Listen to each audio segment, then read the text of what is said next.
You didn't teach me that one.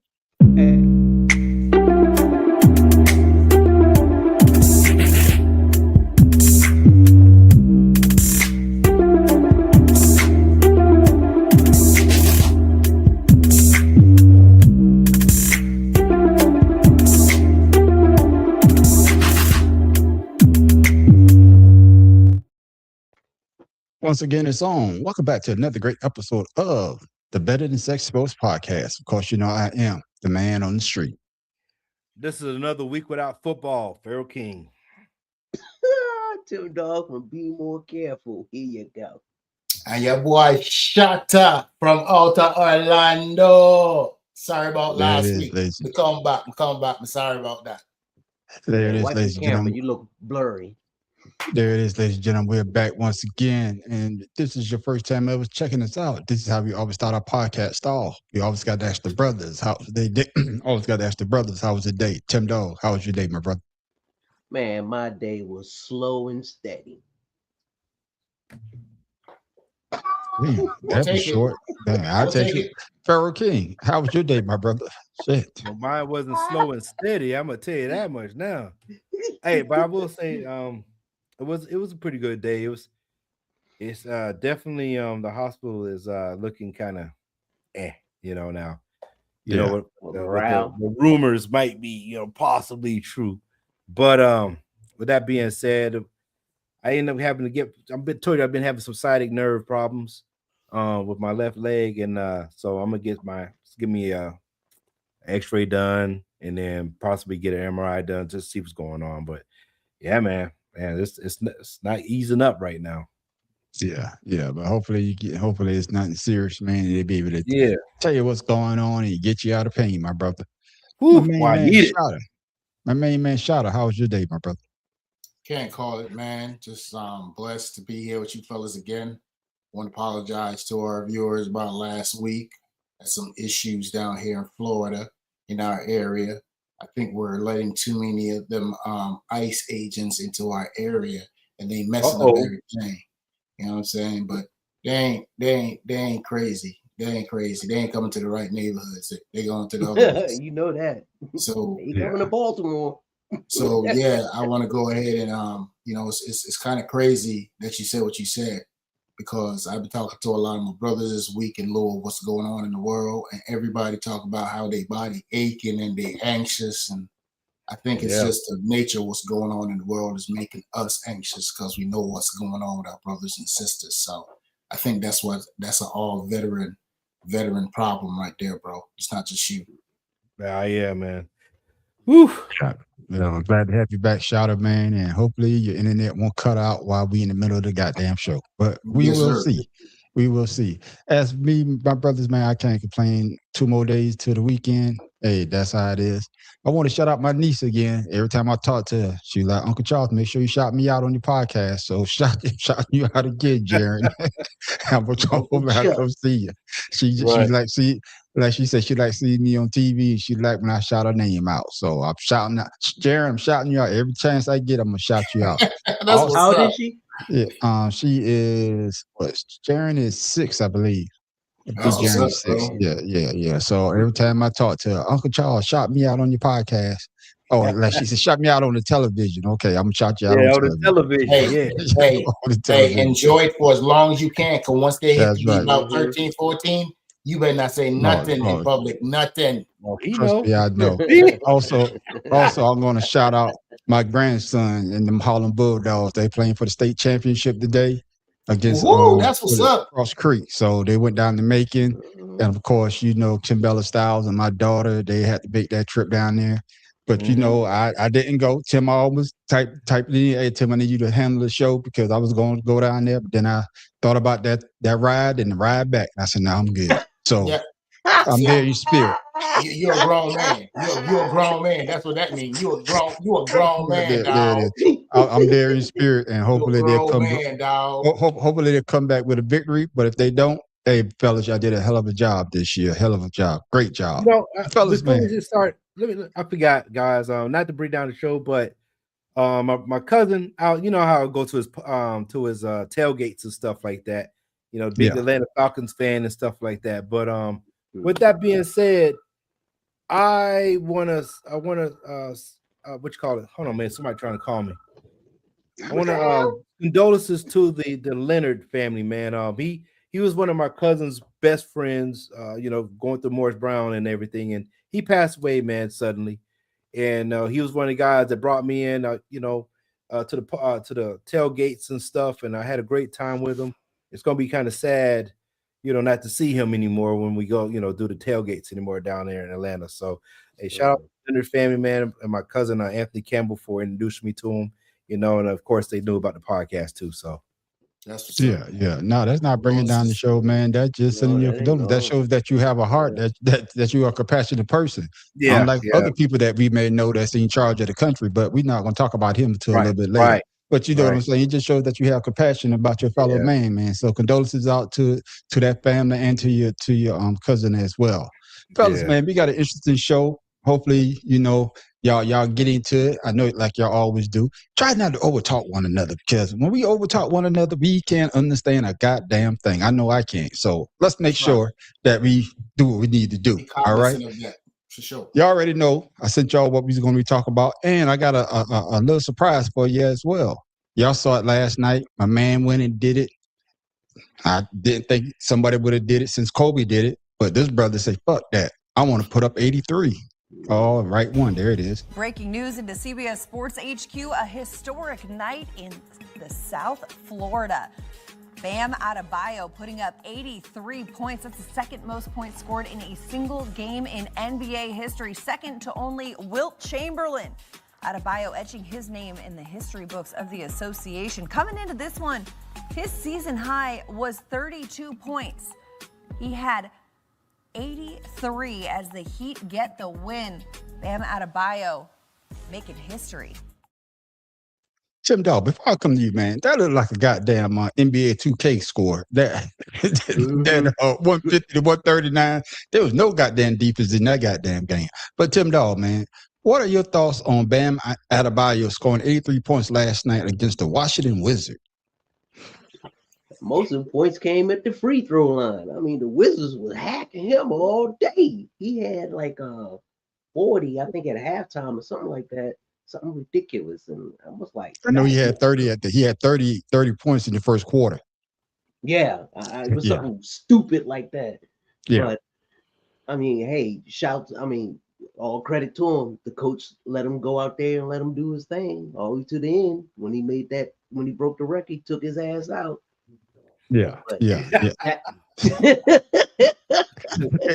guess you put the record, sit your ass down now. Oh shit! Sit your ass down. You good in the record book? I guess I thought that was like fun. I'm saying I thought it was like weird. I'm like, Bam Adebayo. I'm just associating, the record with great people. Not saying Bam isn't. Just this is like out of character. Yes, you did. yes, you did, Tim Dawg. Yes, you did. I'm gonna give you the Negro please for Bam, because Bam probably said the same shit about you. You crazy. You know what I'm saying. You I know what you're saying, man. Kevin Garnett, even the young guns now, to do something like that. But for someone like Bam to do it, that just says a lot about his determination when he knew he was getting close, and the coach saying, "All right, go ahead," letting the reins loose on him. Yeah. And thanks to the Wizards, you got half up at the free throw line. So. Yeah. And Tim, I'm glad you say that. And before I come to you, Shouter, I'm glad you said that, Tim Dawg, because Damian Lillard basically say the same thing. I guess they played on the Olympic team together, and Bam told him, I think I could put up about 50 or 60. And he basically say the same thing that you just said. He was like, 50 or 60, with the side look, because Bam is not a scorer like that. And then when he scored 83, Damian Lillard was like, well, maybe he knew what he was talking about. Shit. Yeah. You know what I'm saying? You know what I'm saying? Yeah, because his career high was like 45, some shit like that. Yeah, exactly. Shouter, your thoughts on Bam Adebayo scoring 83 points last night against the Washington Wizards? I can't speak for anybody else but myself, but I think he's on the second on the list, and then it's Kobe. Yeah, Yeah, behind So second on the list behind Wilt Chamberlain.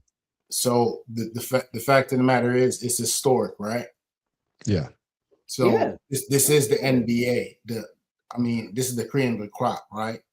Regardless if it's the Wizards, if it's the Raptors, it's still the cream of the crop, right? He still got to put the ball through the hoop. That's right. Yeah. So the field goals, the concentration for him to be able to hit some of the shots that he was hitting, what does that have to do with anything else other than him having the determination to follow through and try to score? What the hell are you talking about, Shot? I'm just saying, I've been hearing people all day talking about how they weren't playing no defense, they were hacking them, this, that, and the other, putting every excuse out there on the book saying to take away from this man's milestone. Nobody's taking nothing away from him. It doesn't matter what team he did it with. It's an all-time freaking benchmark. That only a few people have been able to do it. So why is it okay for everybody else to do it? And when Bam do it and show that he has the skill to do it, we look to chop him down and to find every excuse why to discredit his 83 points. That's my thing. I think it was very impressive. I think it was very impressive. I was in awe watching it. So I'm just like, it is what it is. Yeah, thank you. Yeah, Shada, thank you for answering my question, because I had the other question that I was going to ask. And you don't started on that angle, but Pharaoh, I want you to answer the question about how impressive are you? What are your thoughts on Bam getting them the 83 points last night? And then we're going to go into the hate that he's getting by it as well. Go ahead. I'm gonna start it right now. Shit. No, because you know how I go out and make my damn videos. Y'all gonna watch that motherfucker. I'm gonna watch it. Then I'm gonna have a retort. Well, I want your thoughts first. Give me your thoughts on the 83 points first. Okay, my first thoughts was I thought the shit was a joke when I first saw it. I was like, hey, no damn way this dude did that. Then secondly, I was listening to the commentators and stuff like that. Yeah, I understand what you're saying, Shada.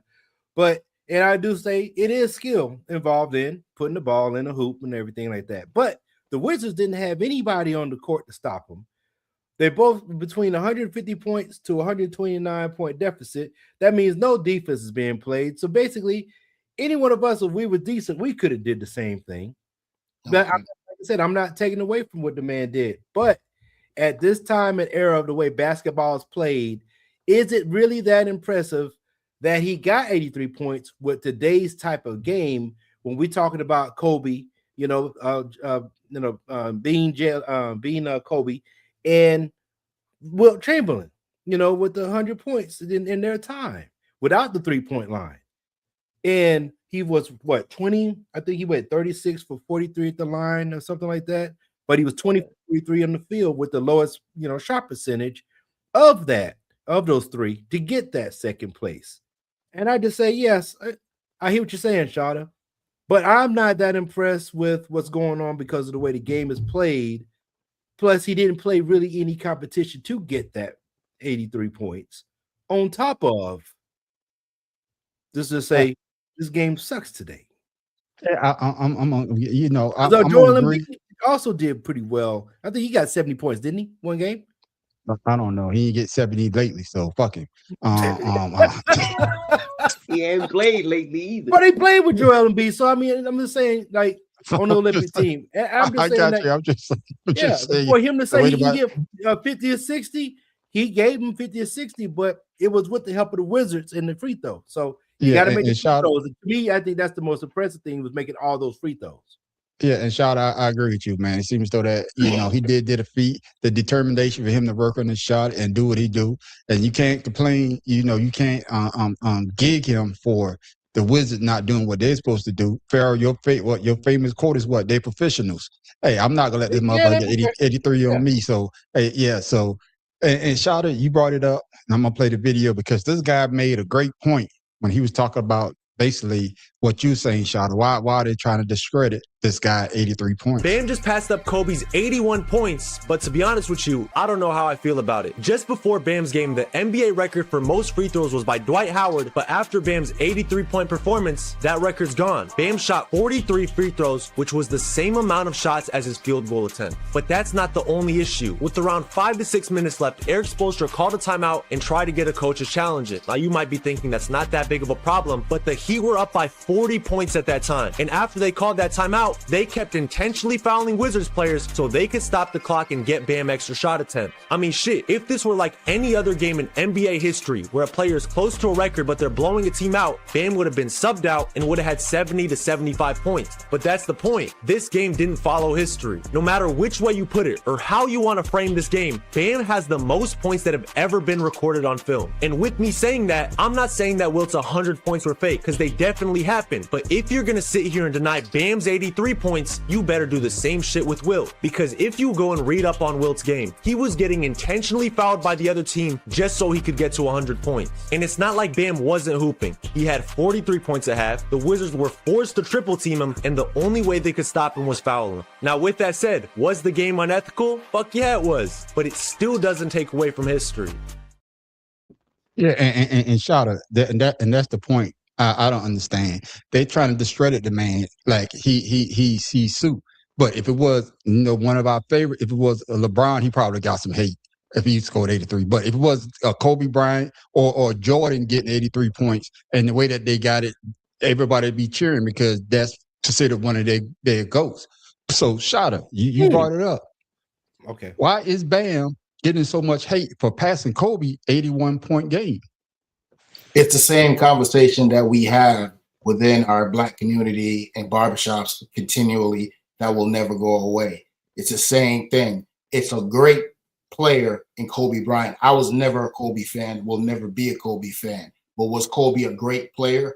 Heck yeah. He earned that nickname. I'm not going to take that from him.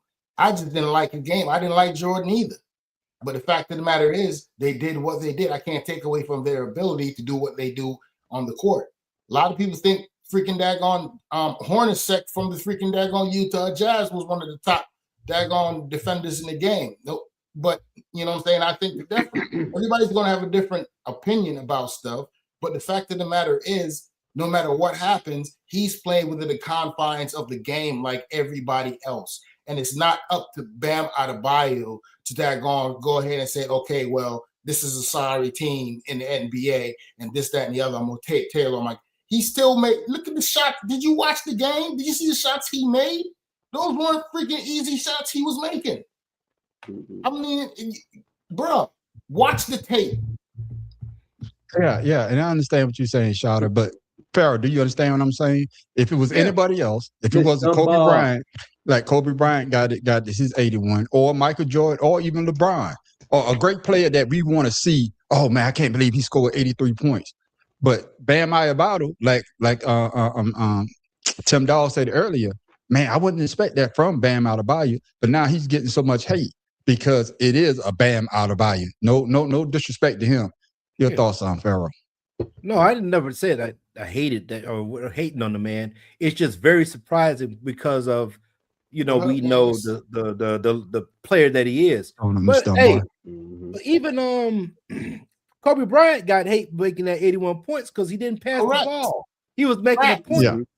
So we can't say that that was impressive because we know he can score and he made a point to score.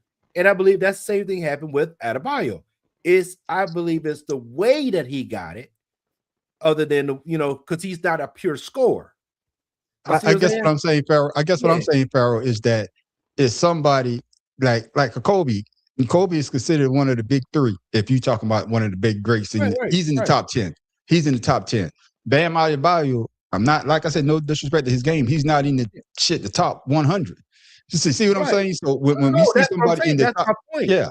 Okay, that's exactly what I'm saying. Is like we know that nobody expected it other than himself.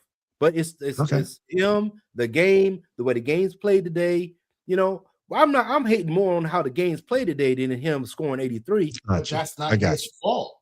Shada, I didn't say it was his fault. You asked for an opinion. That's my opinion. But Yeah, what I'm yeah. saying That's is- the way the game is played today. Now, if we said, what's the name would have scored 83 points off all the threes? Steph Curry. Would we be Yeah. impressed? You see what I'm going? But it's Bam and how he got it, and he's not the player that Steph is. He didn't change the game. He's not a GOAT in the GOAT conversation. He's a role player that got 83. Nobody's hating on the man for getting it. I'm talking about how the game's played and how he got the 83 points. It's just amazing to me. Like I said, you got to make the shots, and he did. So Go ahead, Shada. Then I'm gonna get Tim Dog in there. Go ahead. No, he makes a good point, and I'm not going to discredit his point. But the fact of the matter, for me, looking to just lenses whatsoever, I look at it for the purity of it. Don't matter who you are, just like Team USA is learning. You don't take. I'm like me. I'm like Herman, but remember the Titans. Run it up, Herman. Leave no doubt. I'm that dude. Stop us. Run it up. That's they getting paid for that. Stop us. Yeah, I understand what you're I've saying, always Sean. had that attitude, and it's not going to change. Period. right. I agree with that. I agree. Yeah. Tim Dog, your thoughts, man, on the hate that he's getting. And like everybody's saying, man, the Wizard wasn't playing no defense, or the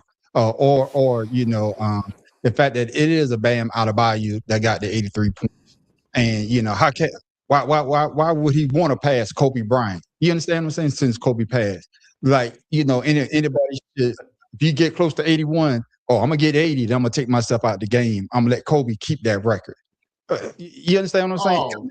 He would have got murdered for that. But that's what I'm saying. If it was a Kobe Bryant, if he had a chance to score 101, he was going to score 100 goddamn one. You understand what I'm saying? So why is Bam getting this so much hate because he scored 83? Good point. Just because, it's Bam Adebayo, and Bam, he didn't do it by himself. It was a team effort. The coach was involved. Everybody was involved, not just Bam. So you can get mad all you want. Washington should have stopped it. They didn't. And Miami, they took advantage of the situation. Now, think about the situation. People say, because he played the sorry team. So did Wilt when he had 100. He played the Hershey's, Pennsylvania Hershey's, whoever the hell. They ain't even existing anymore. So what does that tell you? And when you in that moment, just think about it. The coach is like, "Hey, we're gonna help you get it. Come on, we're gonna do it." He's already at the free throw line more than he made shots. Come on now. Yeah. That right there tells you something. So I'm not hating on Bam at all. I'm not hating on her. I'm just saying that no one would expect a player like Bam Adebayo to do it. Now that he has, all that does is give incentive for other players to do the same thing. Okay, before I come back to you, Pharaoh, I just want to say this. I don't think that none of us on here is hating on him. And that's I want to make sure that now I want people to understand we are not hating on him. We're just trying to figure out why are so many others saying the things that they're saying towards this man that just went out there and did his job. Go ahead, Pharaoh. So I'm gonna look at it a little different. Say Shaq, as great a player as he was, you took my point. You get out of my head. If he would have been able to make shots like that, we wouldn't be talking about this. You see what I'm saying? So I look at it as like, I look at it like, hey, you do what you do to win the game. You try to win the game by putting Shaq on the line because they hack a Shaq, and they did that with who was the other guy? David Robinson. David Robinson and Tim Duncan. Okay, so you know what I'm saying? But so Tim Duncan improved on his though. Well, but still, they wasn't making free throws like Bam. And Bam is a way better free throw shooter, as we can tell now, because he got a whole bunch of them. He got 36 out of 43. So that's a record now. So any centers out there listening, y'all better get on his level. Yeah. Shada, before you answer, before you go, Shada, I got another question before we move on. Do you think that it was Bush League to keep him in, even though they had a 40-point lead? No, fuck that. No, for what? I'm just asking. I'm just checking. Hey, I'm just asking. Now that goes back to my point, man, on the street. Them are professionals. I'm just asking. First of all, we've complained about how soft the game has gotten and how Pharaoh King was sitting here pontificating on how he got He it doing and all what? this other stuff. Participating. Yeah. Hell So yeah. we're gonna take it back to old school. We're used to players warring to get the point. We're used to them having to grind to get the point. You see what I'm saying? Mhm. And everybody want to argue this generational ball. The fact of the matter still remains they're on the same court. They're getting paid big money to play. Stop the man, and y'all didn't do that. And he got the daggone baddest chick on his arm. Man, bro, listen, Jesus have mercy. I can't listen. He's a blessed African man. That's all I All can I say. know is Go ahead, saying go ahead, that Pharaoh. money goes a long way. Call it what you Yeah. want to. Yeah, Call it yeah. what you But want to. Pharaoh, let me ask you this, Pharaoh. But goes back to what I said though. Think it was Bush League because anything could have happened. He could have injured himself really, really bad. Could have been out for a Depending couple on of the coach. seasons. Know what I'm saying, with the 40-point lead. So do you think it was Bush League or like you always say, they're professionals? Hey, deal with it. Man, like anything we talk about, it was up to him to really, if he wanted to, get out the game or not. Because like I said, they was up to 40 points at one point. They won by what, 21 or something like that. Yeah, I believe so. Yeah. Let's take it like football. When your boy got his 2,000 yards and he took himself out the game, and they were beating the shit out of people. But they ran the score up. Because why? You can. You know what I'm saying? I don't understand when the NBA players at the end of games, if a person takes a shot, even though they're winning, and they have the unsaid rule of yeah. You know what? If you wouldn't be mad if you would have kept them from winning. So and that's how I look at that. All that you're getting paid millions of dollars that other people here can't get. Stop putting yourself in that situation. And you want to sit here and be mad that somebody scored that many points. Well, goddamn it, get into that damn practice like you preach and stop it. So no, it wasn't. I don't think it's much of the players that are upset. The players are happy that he got 83. I think it's more of the fans saying the things that they're saying. Yeah. It's not really the players. I think it's more of the fans that are having all this If issue. it wasn't Bam Adebayo and it was somebody else that was more of a if it was Shea Alexander, I'm pretty sure this place would have been like, oh, he's the greatest player out there. He deserves MVP. But since Bam did it, who the fuck is this guy? Yeah, I got you. What did I say? Yeah, go ahead. You thought it was a joke. Yeah, go ahead and close it out there, Tim Dog. Because like you say, you thought it was a joke, but some people are saying that, man, he should have taken himself out after they beat up by 40. Yeah. You know what I'm saying? With anything, he could have got himself hurt. If the roles were reversed, would they be saying the same thing? Well, they're not going to the playoffs, so shit. I'm just being, hey, you don't shoot the messenger. I'm just saying what I hear on the street. The man on the street was on the street, and this is what they're saying. Yeah.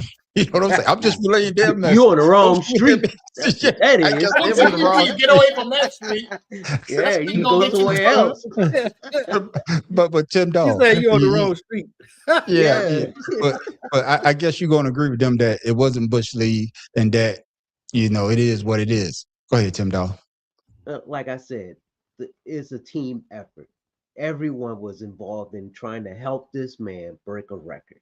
They weren't thinking about the injury. They weren't thinking about anything but helping this young man break a record. Something I'm sure he was probably feeling the adrenaline and the excitement throughout the whole game, the whole time. So you can't sit there and say, oh, why didn't he take himself out? I wouldn't have took myself out. Fuck that. I got 60 points and I need 21 to win the game. Man, bump that. Let's go, coach. Yeah. And everybody was involved in doing it. Exactly. That's my point. And my thing is, who out there does not like it when a team works together for the good of daggone a superb athlete on the team? But then again, like I said, Shanta, it's Bam. No one would ever in a million years would think that he would get 60. His career high was 45, 40 something. I said I was mesmerized. And that's all I'm saying about it. And for somebody to say go take him out, no, you have to be in that situation. Would you take yourself out if you knew you could break a record? or get close Yeah. to breaking it or be up Yeah. in the top 3 or 4. Come on, Yeah. man. Marshawn Lynch. Yeah, Lynch. I think what it boils down to is that when you're in a situation like that, especially not saying that he will not make the Hall of Fame, the NBA Hall of Fame, but now your name is etched in that history books. When you're dead and gone, dead and gone, your name will be, hey, the best Number games that 2 for right number now. 2.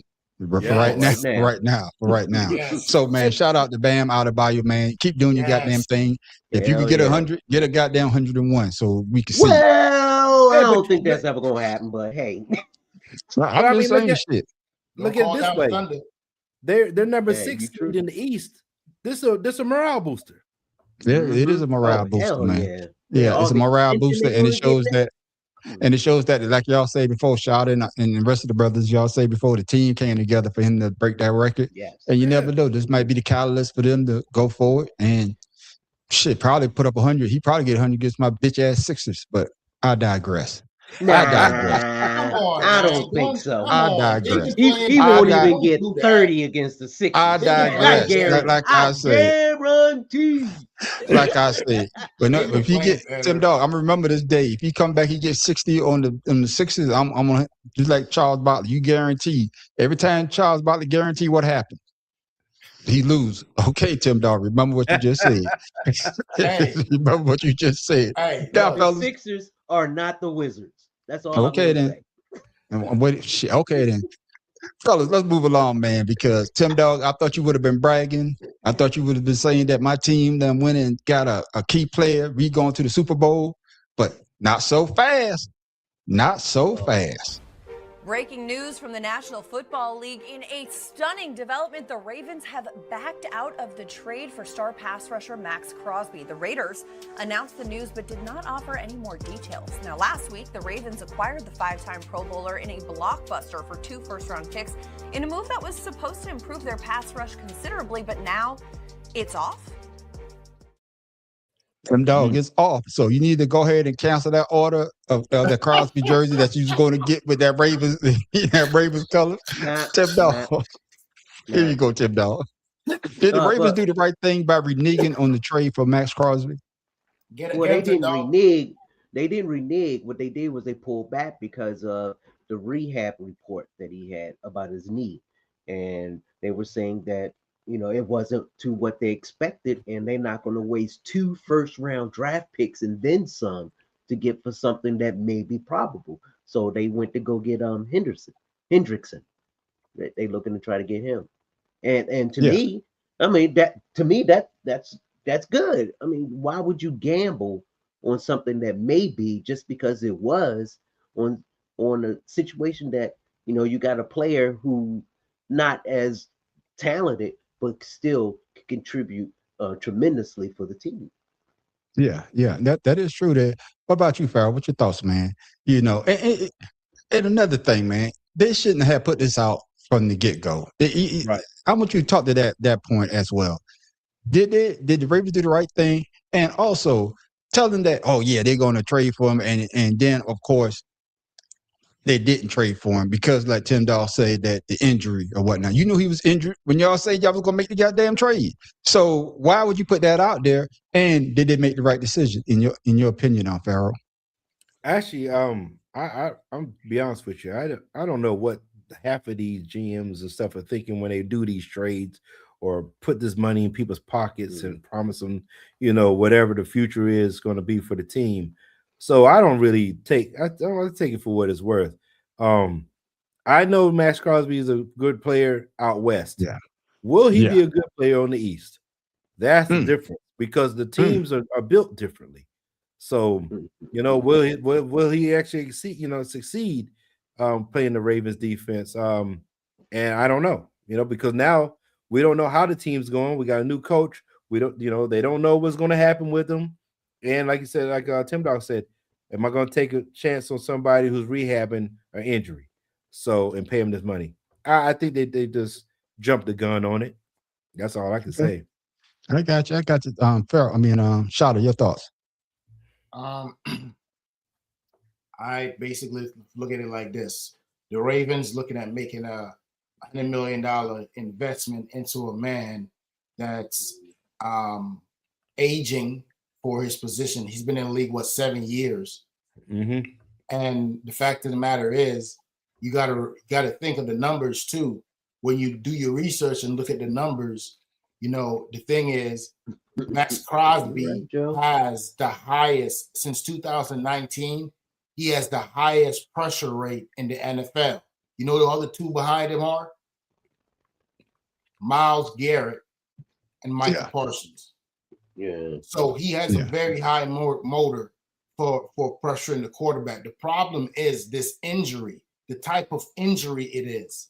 It's not one of those injuries to the knee where you could go out there and simply say, oh, I'm going to be good.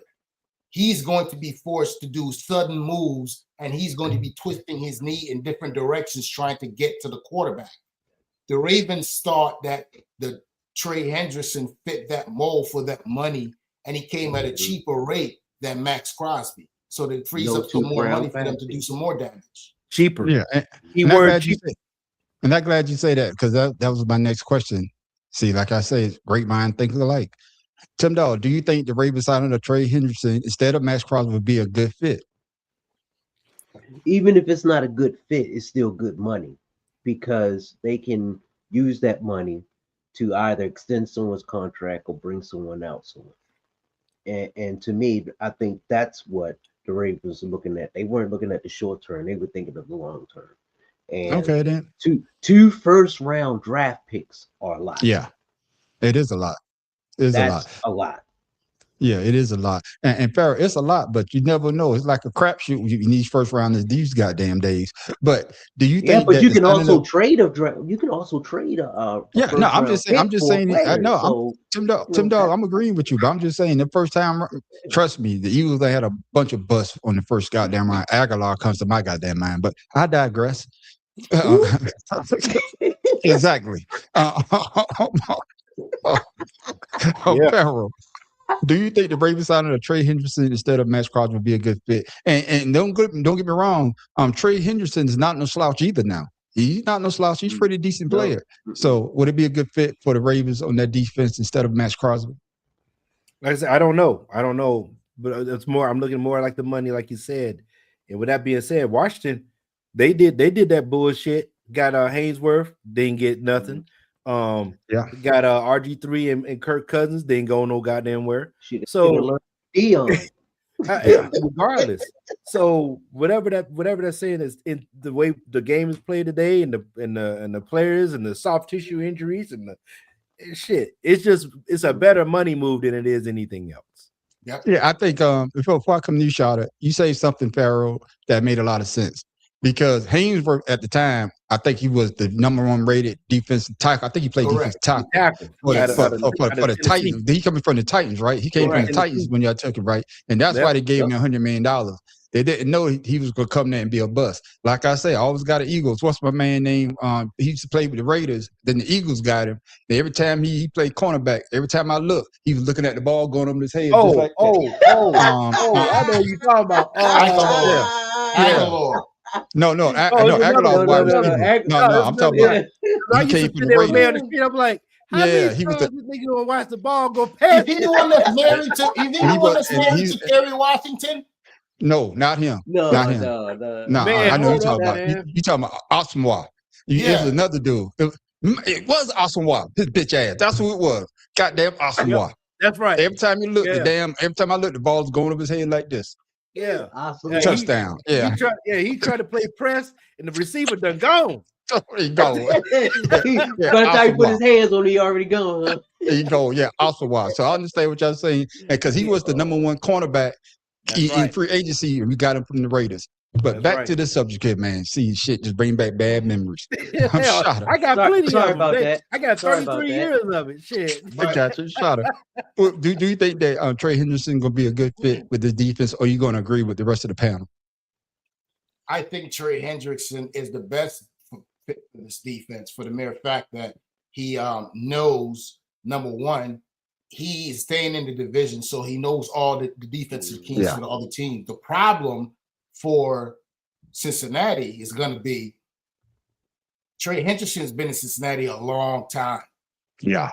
He knows Joe Burrow's little quirks and this, that, and the other. You ain't gonna be able to hide all the tails.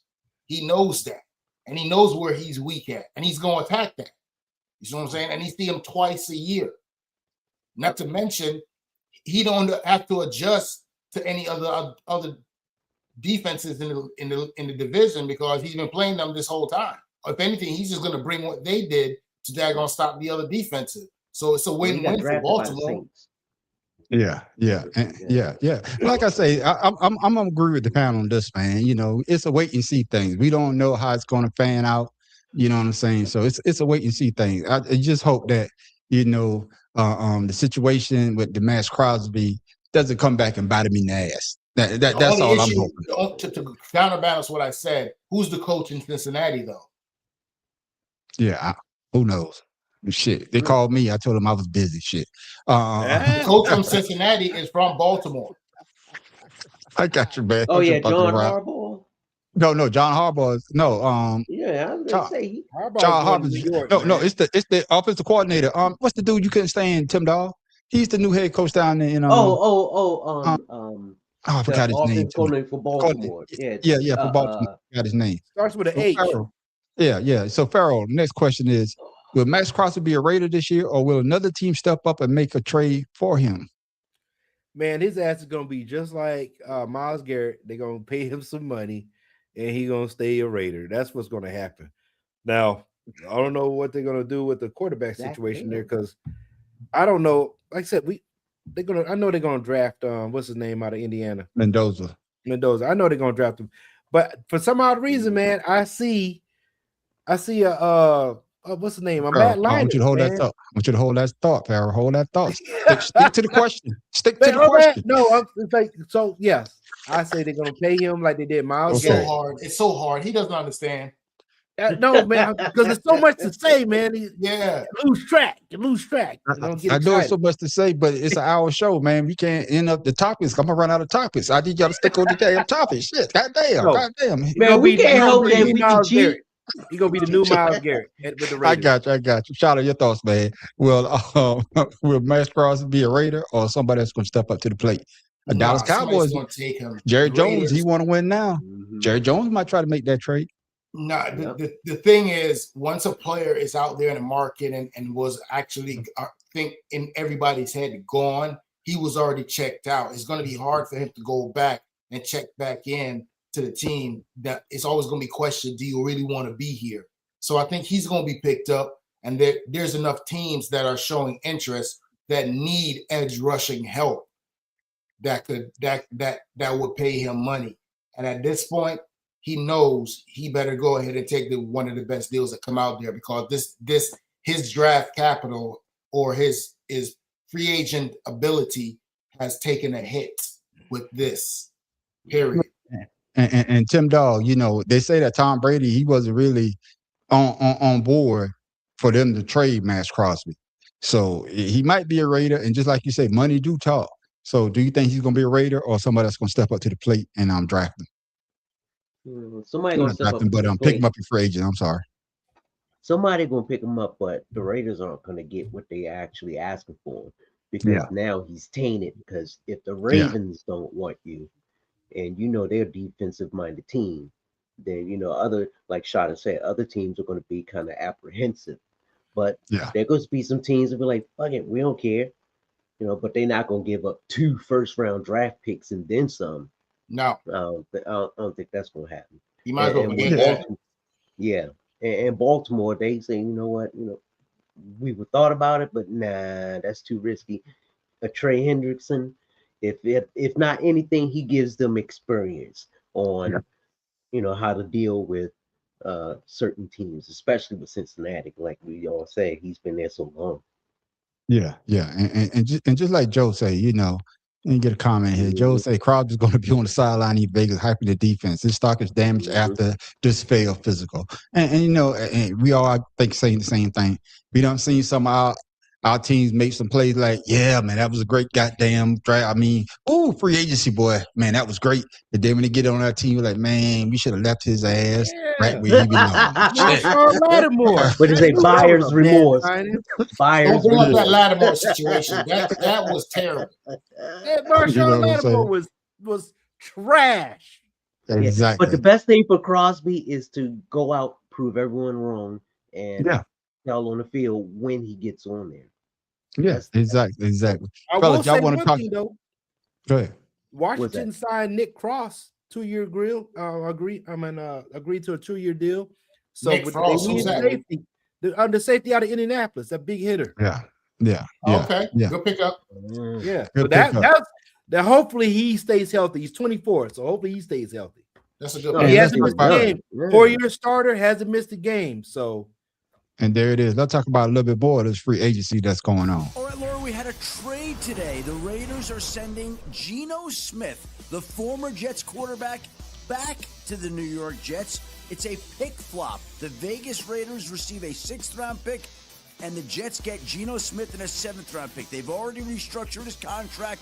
The Raiders will pay the bulk of it. The Jets will carry essentially veteran minimum, and they now have an added quarterback. Romeo Doubs, the former Packers wide receiver, winds up with the New England Patriots on a 4-year deal worth up to $80 million. Have been in talks with the Commanders. The Patriots opted to go to New England to reinforce their wide receiver room after they moved on from Stephon Diggs last week. New England needed receiving help. It got some today. And it also bolstered its offensive line with the addition of Elijah Vera Tucker, the former Jets offensive lineman and 1st-round pick who agreed to a 3-year, $42 million contract. When he's healthy, he is superb, but he has struggled to stay healthy. If he can stay healthy, that will be a steal for the New England Patriots. We'll see if he can do that. And one other deal today, Isaiah Pacheco goes from Kansas City to Detroit on a 1-year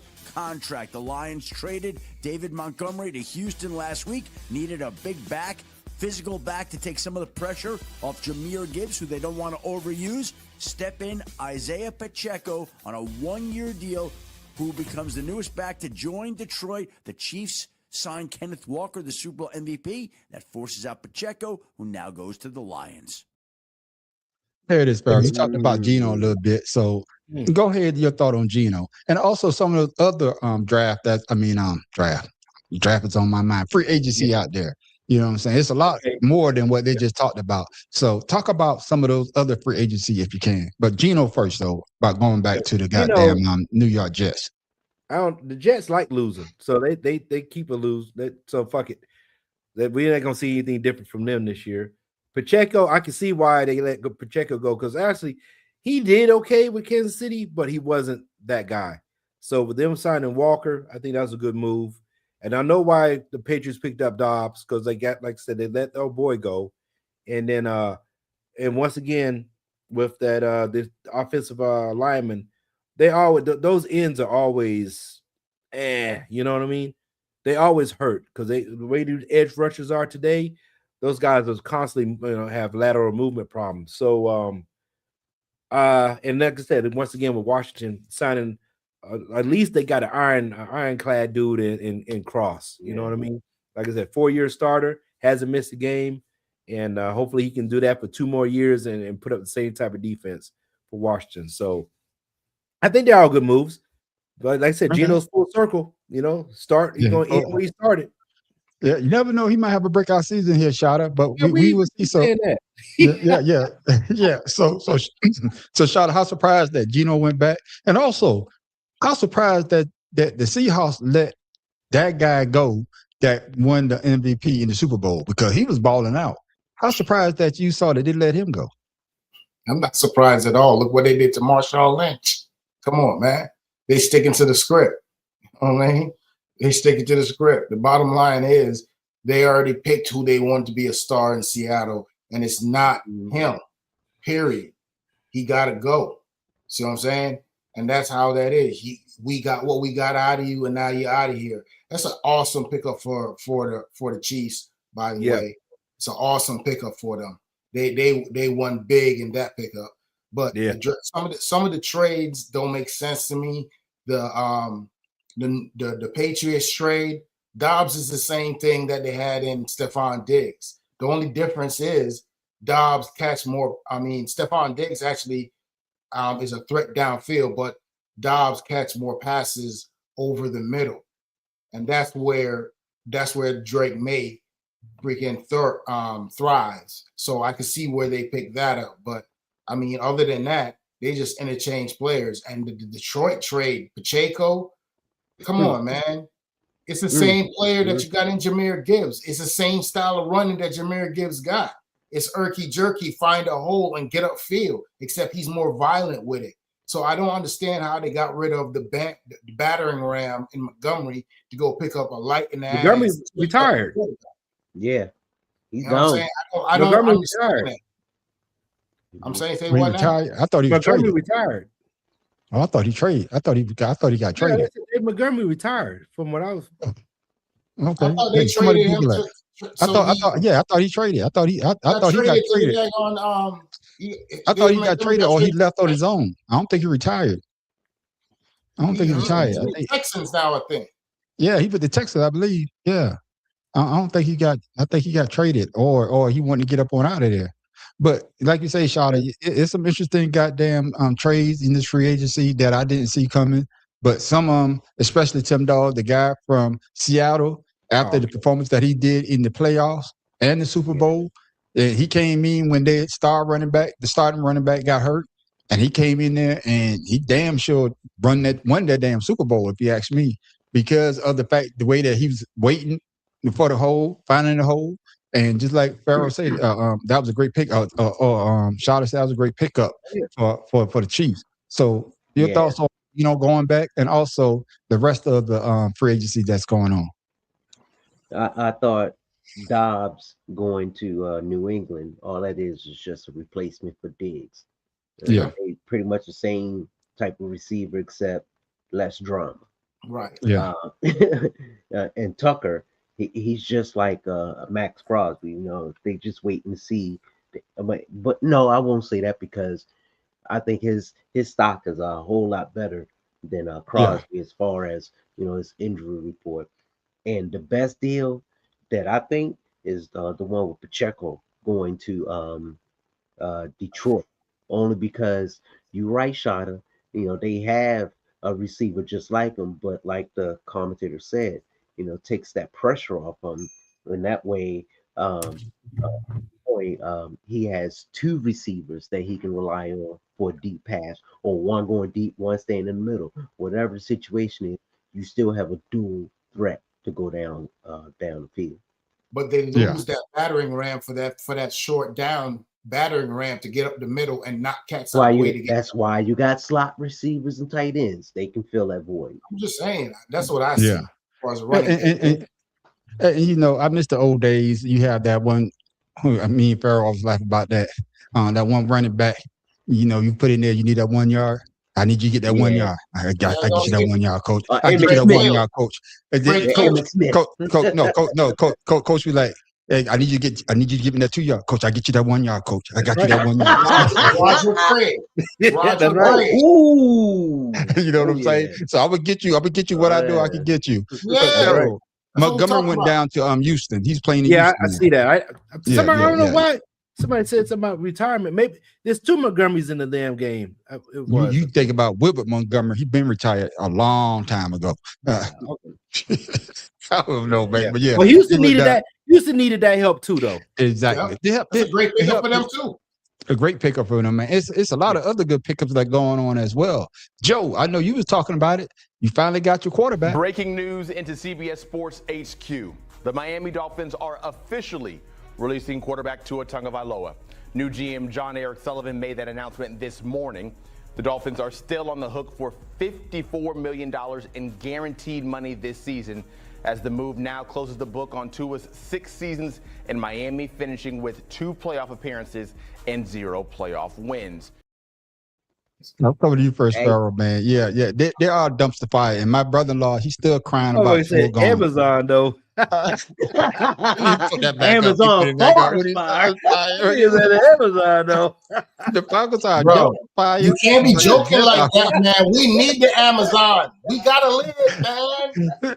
Well, don't let the Jets get to him. There it is. Would you say don't let the who?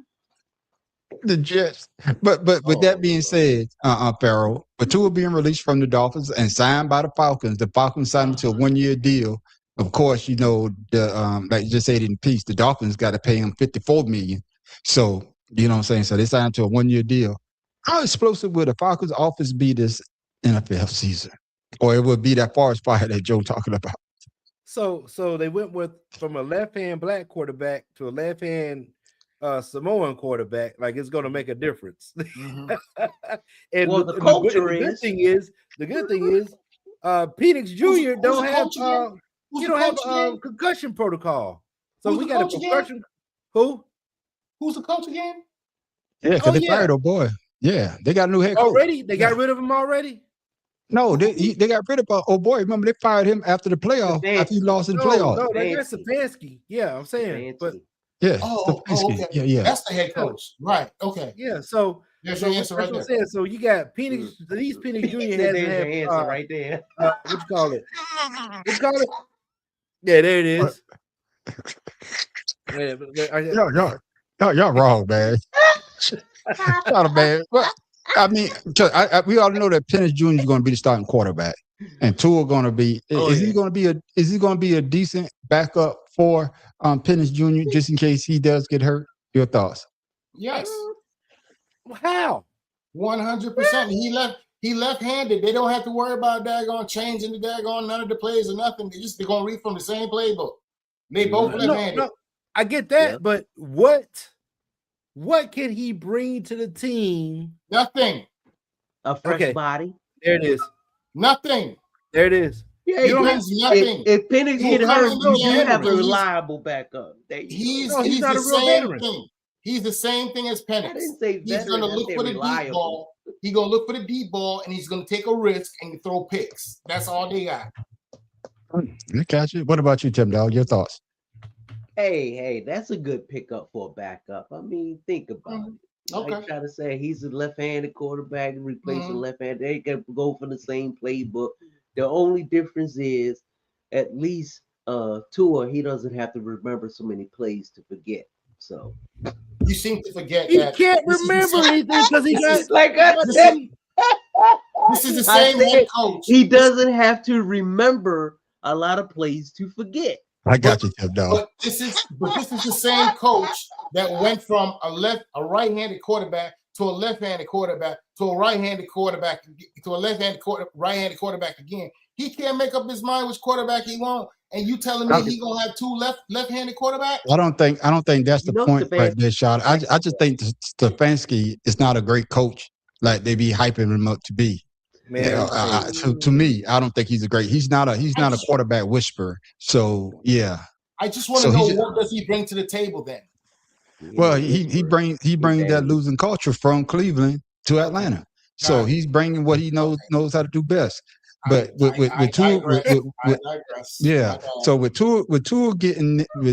getting signed by the Falcons, Pharaoh, do you think that he will settle? He will settle being a backup quarterback, or do you think that he wants to be a starting quarterback in the NFL? Well, of course, the competitiveness in him is going to say, "I want to start." But with those damn concussions he endured, it's best for him to be a backup. And so, I mean, that's just me outside looking in. I'll be honest with you. I wouldn't have signed that dude. I would have told him to take his money and leave, like we said before. You know, when he got that big offer from Miami, I would have took that and left. You know, but I don't.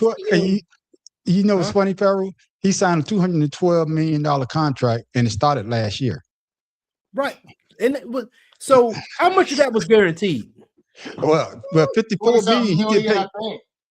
He get paid $54 million this year from the Dolphins, and it's guaranteed money. So this year that he's playing on this $1 million contract with the Falcons, $54 million is guaranteed from the Dolphins. What's he getting? So what the Falcons give him? 1.3. It don't matter. You remember that movie? Deep Cover?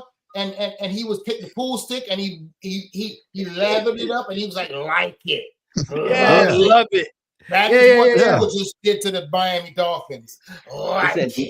It says Tua signing a 1-year, $1.3 million deal with Atlanta Falcons and receiving $54 million guaranteed money from Miami. From the Dolphins. Man, listen, man. He don't I'm care. telling you, hey, I'm gonna tell you now. I'm gonna tell you now. He got the same agent that Kirk Cousins got. He had to. Yeah. Hey, I tell you what, he said, "Who's the dummy now?" Yeah. Exactly. And they're probably on the hook for a couple more years. Because, like I said, he just signed the contract last year, so they're probably still on the hook for a couple more years.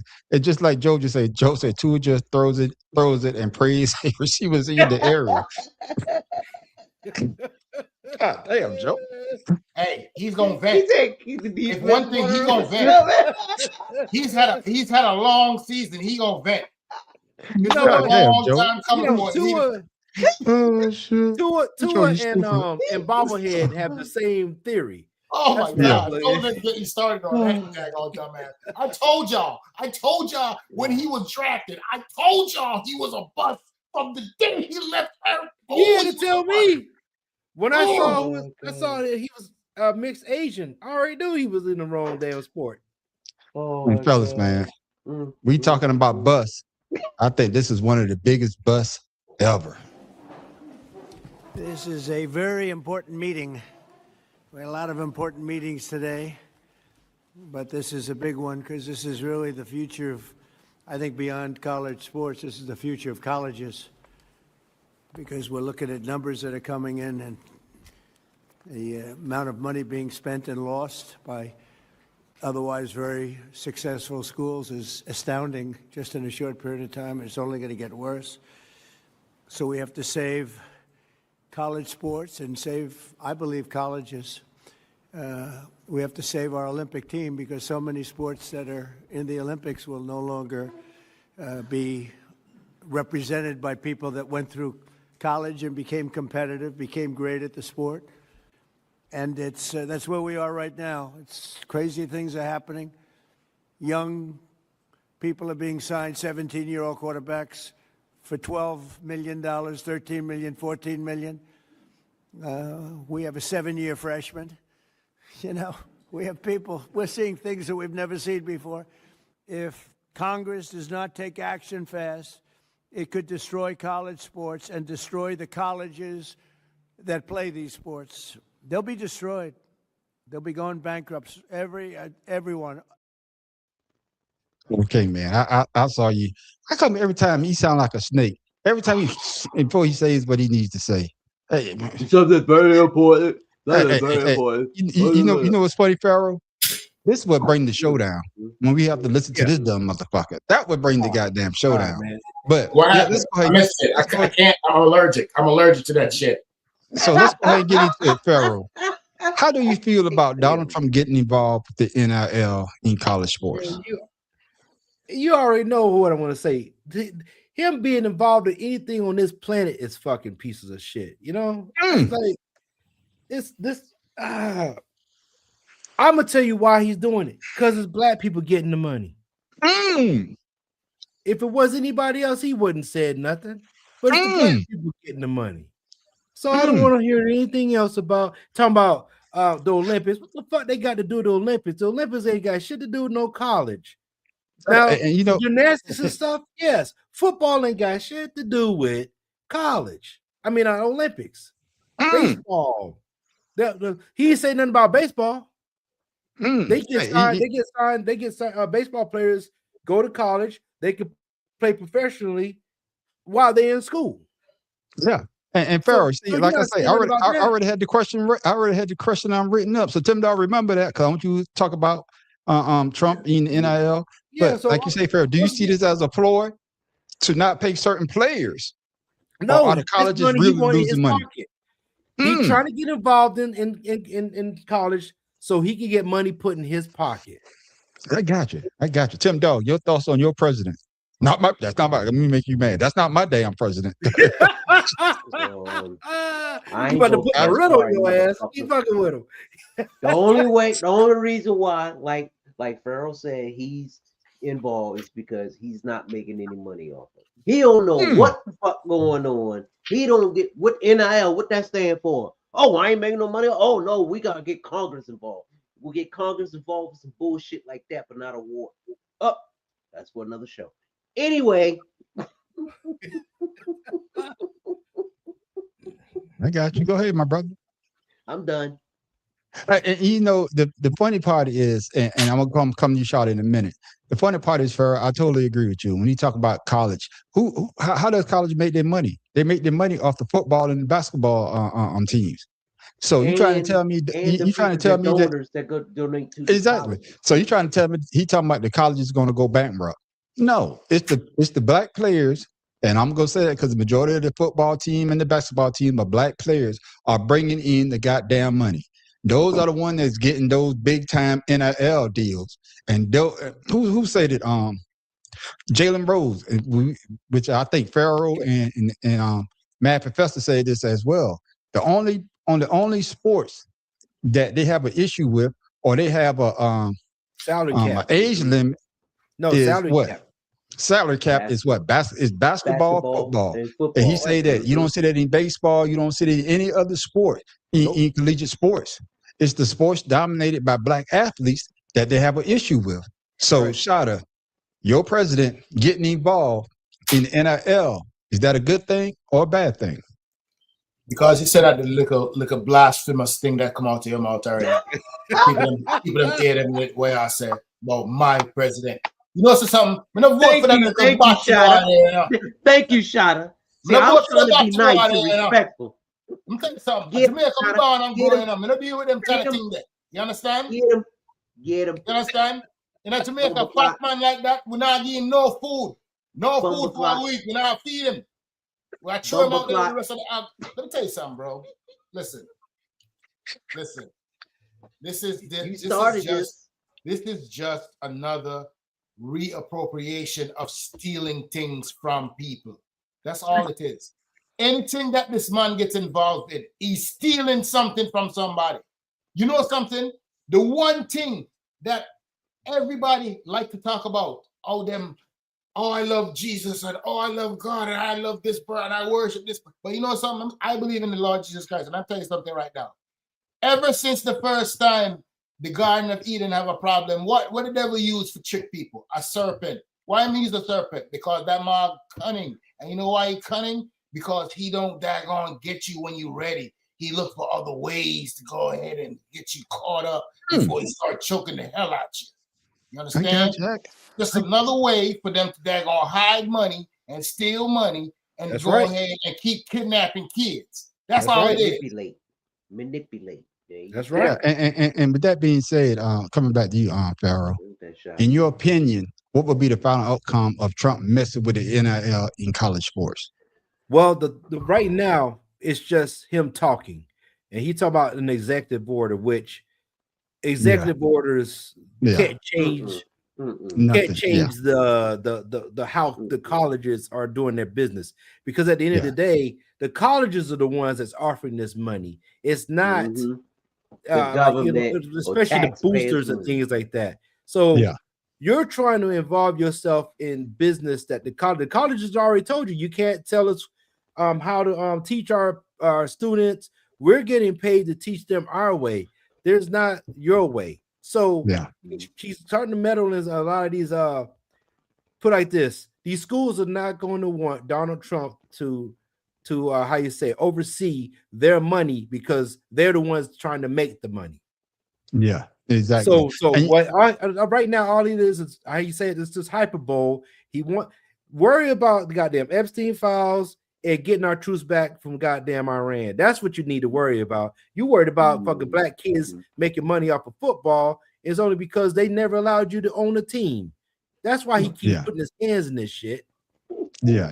And same question to you, Tim, dog. In your opinion, what will be the final outcome of Trump messing with the NIL in college sports? And just a caveat, you notice this shit didn't happen until your boy from Alabama retired because he couldn't get players like he used to. Oh yeah. Because he's one of the main reasons. He's one of the main reasons why Trump is even talking about the NIL. I'm talking about bitch ass Nick Saban. Your thoughts on Tim, dog? Well, like everything else that he touches, that shit don't turn to gold. That shit turn to fucking coal. So I thought you were gonna say shit. You said shit 5 times. No. Fuck him. No, shit too good for his ass. Yeah, Till. I think it went from organic to goddamn. Fuck them. Start your ass all over again. But anyway. Goddamn. Let's see. We don't like that joke on this podcast. I tell you that now. No, but the thing is, it's all about control. If he can't control it, then it's a problem. And you see that with everything he tries to do. And what executive order is going to change anything in the NIL when especially the government he tried with Pharaoh said, he tried with them trying to change the education. That shit ain't failed. And matter of fact, with some stupid ass colleges it did because they gave in, but others who didn't give in, they went in a fight. So since he can't do that, oh well, then I'm gonna change the way that they pay these athletes. Fuck that. Nope, you can't do that because the money that's given to the athletes are not from the government. That's from the school. Yeah. And they have the right to do whatever the fuck they want with it, unless it's illegal. Are they laundering it? No, shut the fuck up. And another thing, this is just talk, distraction from the real issues that's bothering Americans, which is affordability, which he said is something that's made up. But anyway, I digress. This is just something that he's trying to put on the people to have them confused about other issues. Yeah, and I'm pretty sure this ain't part of Project 2025. Yeah.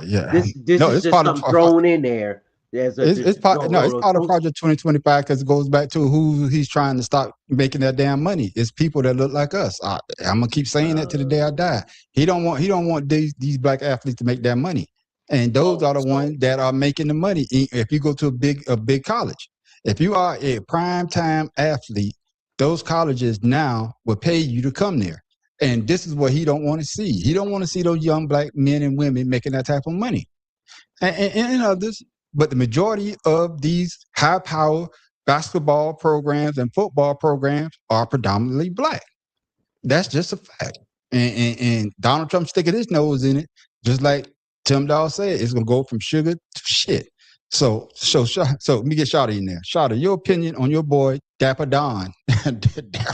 No, everything you said. Diaper Don. You and Tim Dahl, y'all firing in all cylinders on that new daggone Ford Mustang that they just brought out. Yeah, y'all killing it. So here's the thing now. But here's the thing that we can't forget. Don't let people daggone lull you to sleep. What this administration is doing and getting involved in this, they're repeating everything that has happened before. They're just doing it in another form. That's what they're called rebranding and coming back as something else. It's the same thing they have been doing to us for the longest, to minorities. They're always going to go ahead and keep the same structure underneath, but they're going to change the facade and show you this. Oh, look over here. We got this shine pretty thing go, and this is going to be great. But by the time you're done, you done found out the roots. He done daggone took all the roots out, and you have nothing to stand on to fight back with in the end. And that's all he's doing. They're just and the thing is that they're systematically doing this because they're erasing the history that teaches today's kids about how to fight against things like this. And then they're sticking them in front of the daggone tube, and then they're buying out all the freaking daggone media to go ahead and flood them with all the daggone misinformation and get them to do what they want. It's all part of the big plan, dog. Come on, man. The only difference is we are more educated now, and a lot of people seeing this, and all these executive orders to stop some of this shit are not they're not winning. They're losing in court because they don't stand on they don't have any constitutional. But the damage is being done. But the damage is being done. The only turn. Damage being done is to him because he's trying, and every turn he gets, it gets gets evaporated because people aren't stupid. Like you said, he's trying. He started with the education, DEI. What the fuck is DEI? This country is DEI, if you think about it. But he's trying to change from being something different and calling it diversity. What the fuck? This country is diverse. But yeah, he's trying, like you said, rebrand it or something. But it's still the same shit. But people know it, and people catching on. So And Pharaoh, I know you had something to say. I want to. Y'all brought up the thing rebranded. It is a rebrand. The NIL is basically a rebrand of when they was paying athletes before we knew that athletes was getting paid. It was illegal. Yep. It was illegal back then, but now it's not illegal. It's not. It's not illegal to pay the athletes what they're doing. So that's the rebrand that they're doing. They want to go back to the old ways of we have to pay the athletes, and if they get under caught, the table, they lose every damn thing. Pharaoh, you had something else you wanted to say. What is it, my brother? Chris Webber. I would say that if us Americans that happen to be black just stop going to these schools. Yeah. And I know Shada, but just think of what this is what you want. If we gave them everything they wanted, right, this place would fall because they know United States is black culture. This place moves because of the country, the whole world. The whole country. You know what I'm saying? World. If it wasn't for that black athlete and the music and the style and whatever the case Black is, culture. the United States would fall the fuck apart. And it was proven back in the Depression when the blacks couldn't put money in the banks. In the Depression, you see what I'm saying? And then they found out about it. So they said, "Oh, we'll let you use our banks now." Black people, we stick together. We stopped going to these colleges and putting our great athletes in these schools and stay with the HBCUs where we can build our own character. United States university system would fall the fuck apart. And you know, I'm gonna close it out on this, man. It's just the fact that the colleges have been making money off of college athletes for forever and a day. Exactly. It wasn't feeding them any goddamn thing. If they go get a meal from a Burger King, somebody give them a meal. Oh, that's an infraction, so you lose your scholarship. Exactly. So now that the playing field is almost, I ain't gonna say it's ever gonna be level, but the athletes are actually making money. They don't have to starve. They don't have to go get a part-time job while I go to school plus play sports at the same damn time. And like I said earlier, when they was paying them under the goddamn table, when they did find out Reggie Bush situation, you understand what I'm saying? They nail your ass to the cross. So with Donald Trump getting involved in this, all he's gonna do is bankrupt the goddamn college system. And my last point, Pharaoh, you brought it up about the Olympics. Every other country's athletes that plays in the Olympics are not what? They are not college players. Athletes. They are damn near pro players. That's why they went and get. That's why they went and got the 92 team. The dream team. They was getting the college kids was getting the amateurs was getting their ass beat by these goddamn pros that were playing together for 10 damn years. And those countries pay their damn Olympic athletes. Yep. Exactly. Yep. Exactly.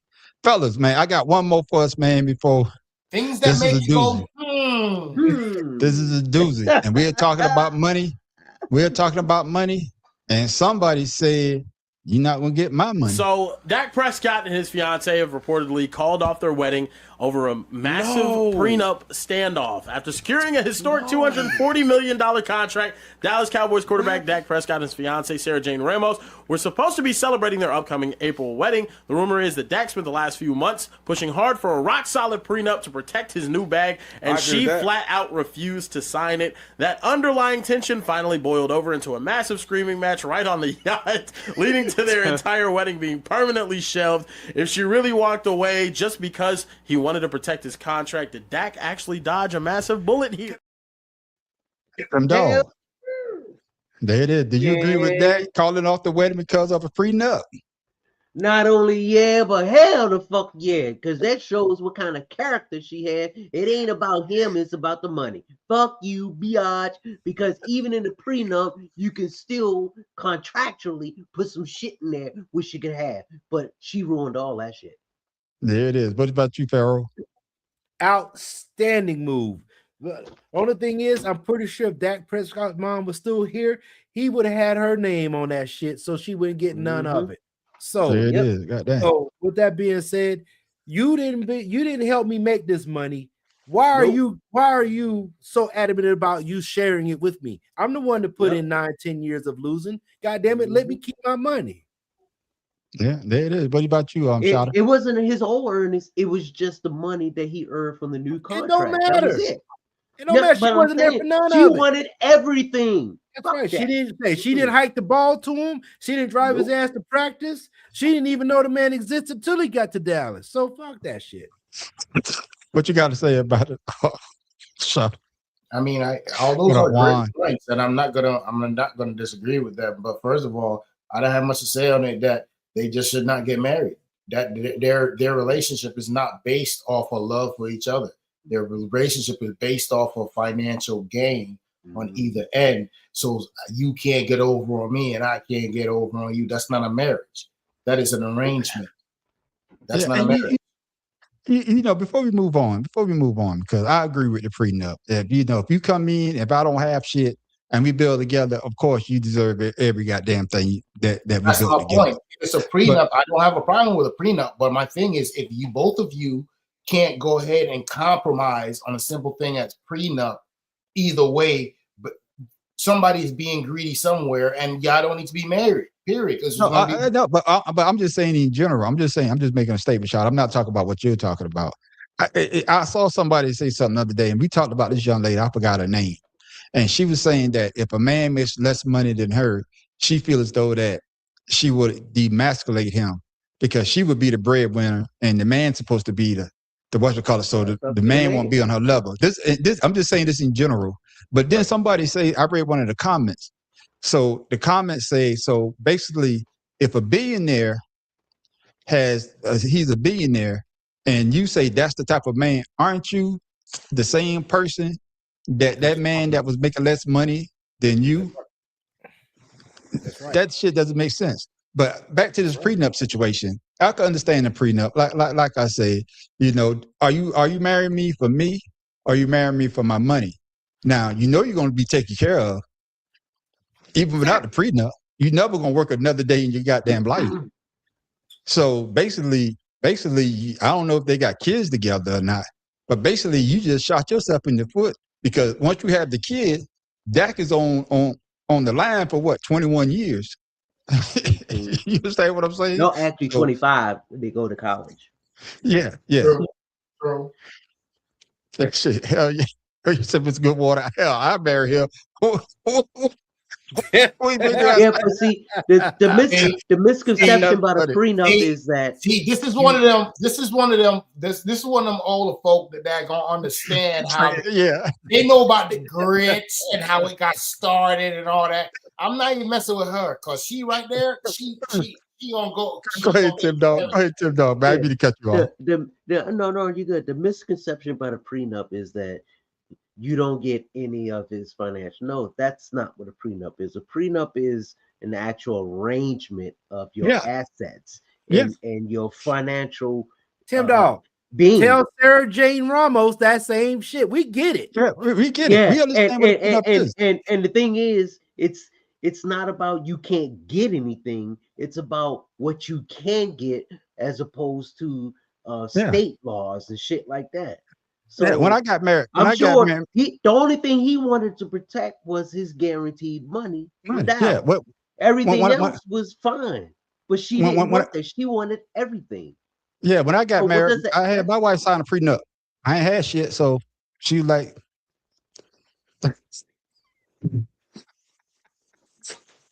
Hey, so is that a prenup?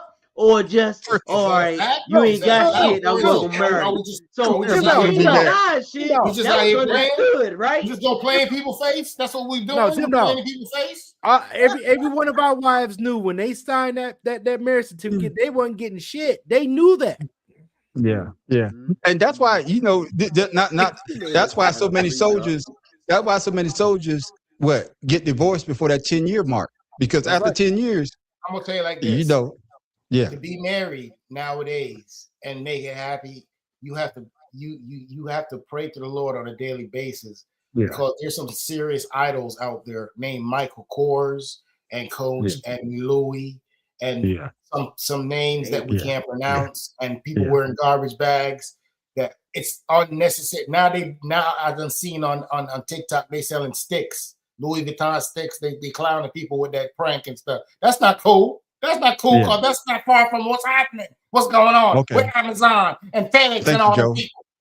Okay, so that got he got two daughters. He got two daughters from the lady. One born in February, and two in exactly. But I'm just reading what Joe said. Yeah, he got two daughters from the lady. One born in February, and the second in May 2025. So she's going to get some money regardless. There it is. But ladies and gentlemen, thank y'all for participating. Ms. Goodwater, thank you for checking us out tonight. Make sure you come check us out on Friday night as well. It's that time of the day, that time of the show, where the main man Shada steps up to the goddamn plate with Today in Sports.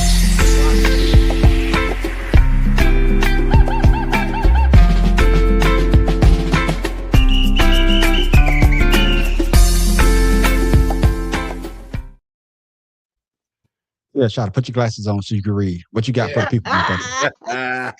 First of all, you didn't have to do me like that in front of all the people. You know what I'm saying? In front of my wife and everything. You know what I mean? What I see on the street, I'm gonna bust you to the white meat. But Today in Sports, Mr.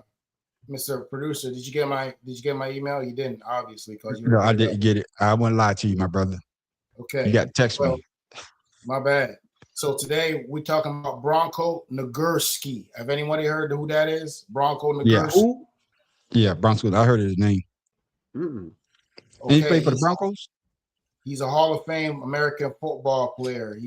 He's American Canadian, and he was born in Ontario, Canada, and he also wrestled Gorilla Monsoon for the wrestling championship back in the day. So Today in Sports,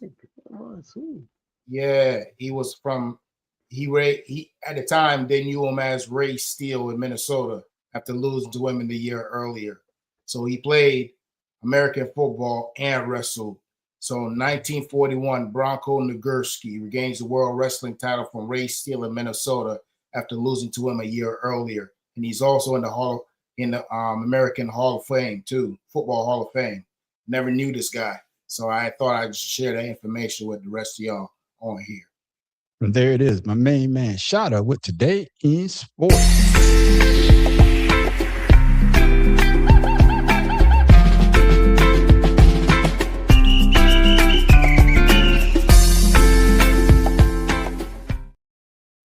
There it is, ladies and gentlemen. Oh, it's that time. Man, I be searching high and low. These weird sports, man, they're starting to get hard to find. But I'm finding them for you, my brothers, because I know it's your favorite part of the day. But ladies and gentlemen, we done brought you a lot of great weird sports. And what weird sports is, sports that you could do if you're not a true athlete. If you can't throw a ball, if you can't play basketball, if you can't play football, can't play soccer. We come up with sports. If you're not a male. Yeah. What? Because it's some sport that only males can play. Spur race. All right. Yeah, exactly. we come up with sports that you can actually do. Man, we don't come up with sports like extreme ironing. All you need is an ironing board and an iron. You don't even have to plug it up. You can go on top of your roof and you can do it. If you got a hamster, oh man, hamster race. All you need is a little fake ball, put them in there, put them in a little race track, let them race around the track. We done brought you rock skipping. All you need is rocks. And Pharaoh say that since we done went to war with Iran, you got to do what now, Pharaoh? Man, you got to pay. You got to pay to play. You got to pay to play now. We used to give you your rocks, but now you got to pay to get your rocks. Now you got to pay to play. There's some tariffs on that too. Tariffs on the rocks. $50 now. Tariffs on the rocks. The rocks got to come from overseas now. God damn it. No domestic rocks. We don't have no more rocks. All the domestic rocks ain't good enough. Our rocks ain't good enough, man. They gotta be made, and they gotta be made in China. That's right. Made in China. So here you go, ladies and gentlemen. We don't have more rocks. No tomahawk. We don't have that. Here you go, ladies and gentlemen. Our weird sport of the week.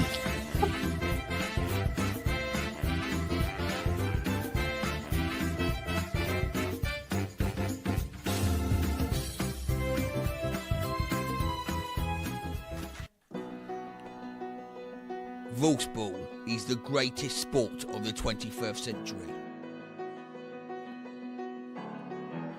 It is a three-a-side non-contact sport played on a circular pitch.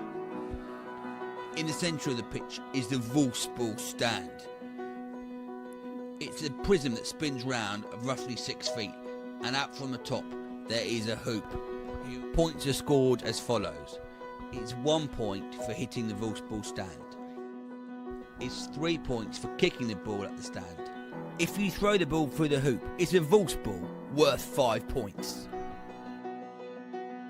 And finally, the legendary Doppelvolleyball, when you kick the ball through the hoop, worth a massive 10 points. The game is started by the offensive team throwing the ball into play from outside the circle. Players may not run with the ball. It's called travelling, and if you do that, you give the ball to the other team. There it is. Volleyball. That's a fake ass lacrosse. So, first thing I want to. Well, was this was this one of them sports? Was this one of them sports in the movie Braveheart where they were throwing the big ass rocks and shit? Wasn't it the same thing? Didn't it start in Scotland or something like that? I'll tell y'all like this, man. The funniest thing is, cause like I tell y'all, when we be doing the show, I be looking. I can't see y'all expression. But when I be playing the videos, especially on Weird Sports, I can actually see y'all. I can look at y'all, and all y'all looking like, what the hell? Y'all like, what the hell? Where the hell you get this from? That's what y'all look like. I can't believe it. There's big gaps in the defense. I couldn't believe it. Well, you can't chase the ball. No, you can't run with the ball. Oh, okay, that's right. What it is that the video was longer. I had they show you how to play, but I had to cut it down because the shit was too damn long. I give y'all a quick breakdown. What it is that the person that has the ball, that has the ball can't run, so he can't move. But the people on the inside, they are the defense. They can move around. See what I'm saying? What about the offense? Yeah, the offense, if you got the ball, you can't move. But the other players without the ball, he can move around. See what I'm saying? Everybody can move, but the player except the person that has the ball. Right. Exactly. That's how to play. That's how Yeah, but that's still stupid.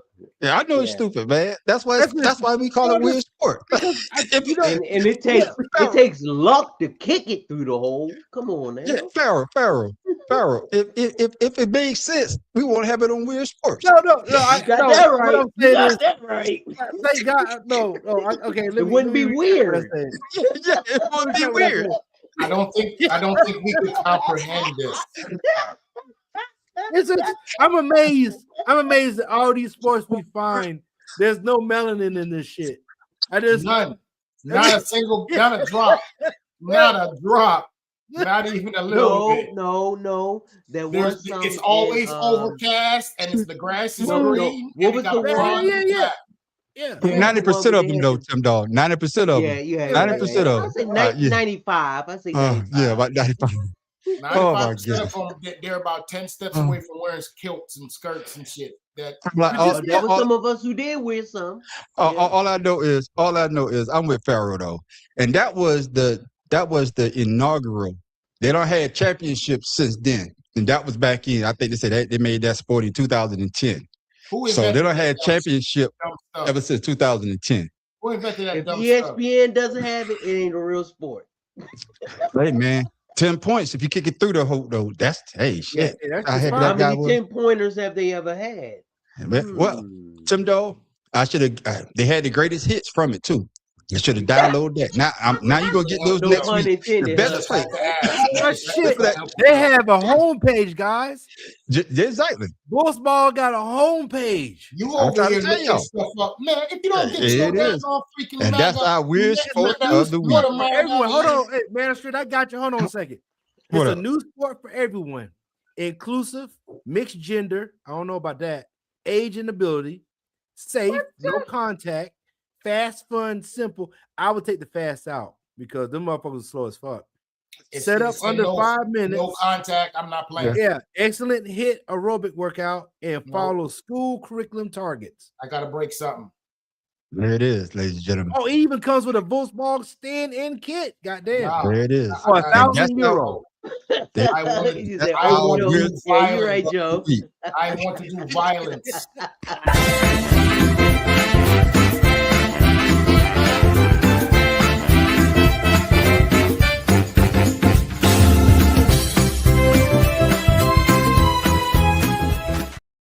Now let's see if Tim Dog could repeat what he did last week by getting the goddamn question right, the trivia right this week, or he gonna fall back just like we know he's gonna fall back. I got more than you did, fall Steve. back to the goddamn pack. So Pharaoh King, what you got for us this week, my brother?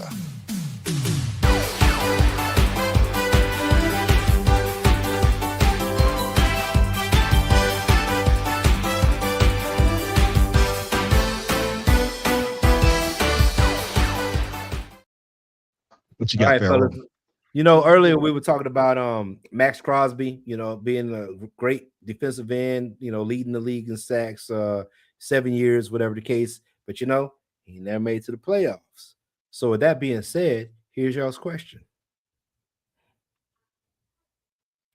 Who has the most career sacks among players to never appear in a playoff win? They went to the playoffs, they never won. Or they never made it to the playoffs. Now, like I said, sacks were official since 1982. That's a lot. Mm. Shit. Now, Zeta. before you say it, I'm gonna let y'all know Myles Garrett, they did win one playoff game, so you got to keep him. All right, so Brian Bosworth. I know that's wrong. Wasn't even bleed that long. Because he was with the Raiders, and I know he went to playoffs and won games with them. God damn. Man, that's Brian Urlacher. They went to the Super Bowl. He went to the Super Bowl with the with the Bears. I'm gonna say I think they made the playoffs, but this guy, he was real salty for a long damn time. I'm gonna go Mark Gastineau. Yeah, that's a good one. The Jets. Yeah. Oh yeah. The Jets. You know I think the Jets made the playoffs with him a couple of years. So but that's what I'm saying. I know he was salty about the sack record there for a minute because he had the sack record until Strahan broke. And he was salty that that old boy gave up the sack to Strahan. What's it called? But that's what I'm gonna go with. Mark Gastineau. I was thinking about Mark Gastineau myself. Mark Gastineau. Yeah, number 99 played for the Jets. The Jets. Yeah. He married and he married a girl. Remember, he married a girl from the Rocky. one that Sylvester Stallone. Yeah, movie. Yeah. From Rocky. What about what was her name? Red Sonja. She played Red Sonja and Hans so-called Flavor Flav fell in love and shit. Yeah. Oh Lord. Yeah, I know you're talking about now. Bridget Nielsen, that's her name. Bridget Nielsen. Yeah, Bridget Nielsen. Tim Dog, what's the answer, man? We're waiting on you. Man, I'm trying to think. Is that we used to go to dinner with the dude? Shoot, Lyle Alzado. That's where Joe at? Okay, he said Lyle Alzado. Lyle Alzado. Yeah, I don't think it was Lyle Alzado because Lyle Alzado played with the Raiders. They won the Super Bowl. So yeah, true that. Yep. You can't say Howie Long because he won too. You can't. Yeah. So Pharaoh, who it is, man? What's the answer, man? Joe ain't got it. Yeah, I don't have it. I can tell you that. Somebody with the Dolphins. T.J. Watts. Oh, TJ. Yeah. Yeah, TJ, that's what I'm talking about. Oh. That's terrible. Oh my goodness. Oh. That's terrible. Yeah, because he played with the Steelers. I Yeah, thought he was in the playoff game. No, they went to the playoffs, but he 0-5. They didn't win. They were the Texans for the longest. Damn. There it is, ladies and gentlemen. Oh man. God damn it. But that's a good one there, Pharaoh. That's a good one there. I like that one. That's a good one. That's a good one. There it is, ladies and gentlemen. Pharaoh King, trivia question of the week.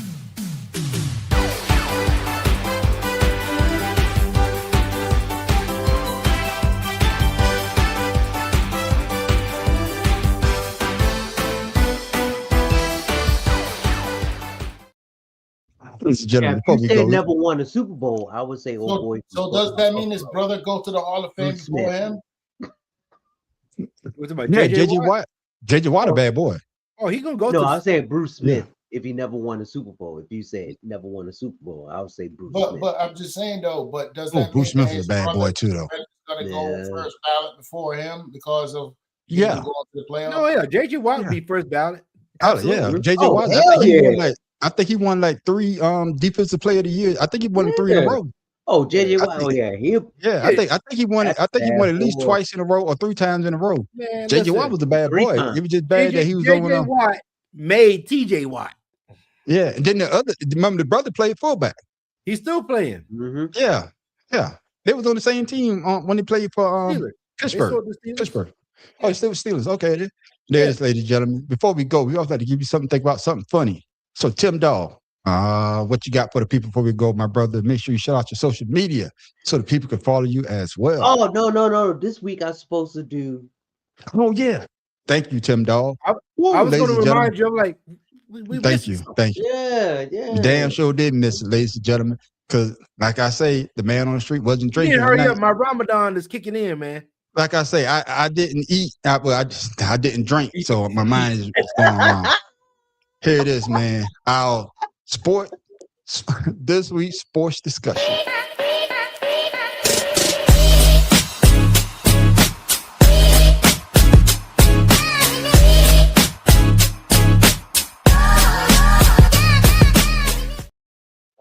What you got, Tim Dahl?